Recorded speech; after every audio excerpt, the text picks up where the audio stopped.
ವಿವಿಧತೆಯಲ್ಲಿ ಏಕತೆ ನಮ್ಮ ಹೆಮ್ಮೆ. ಪ್ರತಿ 100 ಕಿಲೋಮೀಟರ್ಗೆ ಒಂದು ಸಂಸ್ಕೃತಿ, ಆದರೆ ನೆಲೆ ಒಂದೇ, ಹೊಸ ಮನೆಯ ಗೃಹ ಪ್ರವೇಶದ ಹಾಗೆ. ಹಾಲು ಉಕ್ಕಿದರೂ ಹುಗ್ಗಿ ಉಕ್ಕಿದರೂ ಹರುಷದ ಘೋಷ ಒಂದೇ. ಆಹಾ, ಸಕ್ಕರೆ ಪೊಂಗಲ್. 200 ಕಿಲೋಮೀಟರ್ ದಾಟಿದ್ರೆ ಊಟೋಪಚಾರ ಬದಲಾಗುತ್ತೆ, ಆದರೆ ಸಂಕ್ರಾಂತಿಯ ಸಿಹಿ ಇರಲಿ, ಓಣಂನ ಸವಿ ಇರಲಿ, ರುಚಿ ಒಂದೇ. ಓಣಾಶಂಸಕ.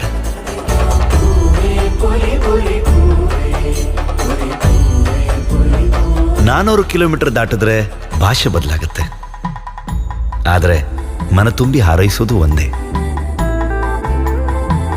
ಸದಾ ಸುಖವಾಗಿರಿ. 600 ಕಿಲೋಮೀಟರ್ ದಾಟಿದ್ರೆ ಆಚಾರ ವಿಚಾರಗಳು ಬದಲಾಗುತ್ತೆ, ಆದರೆ ಮನಸ್ಸುಗಳು ಒಂದಾಗಿಸುವ ಬಾಂಧವ್ಯ ಒಂದೇ. ಇಂದಿನಂತೆ ಎಂದೆಂದೂ ಬಾಳಿ. ನಮ್ಮಲ್ಲಿನ ವಿವಿಧತೆಗಳಾಚೆಗೆ ವಿಶೇಷತೆಯ ನೂಲೊಂದು ನಮ್ಮನ್ನು ಏಕತೆಯಲ್ಲಿ ಬೆಸೆದಿದೆ. ಅದರ ಹೆಗ್ಗುರುತೆ ಈ ಪಂಚೆ.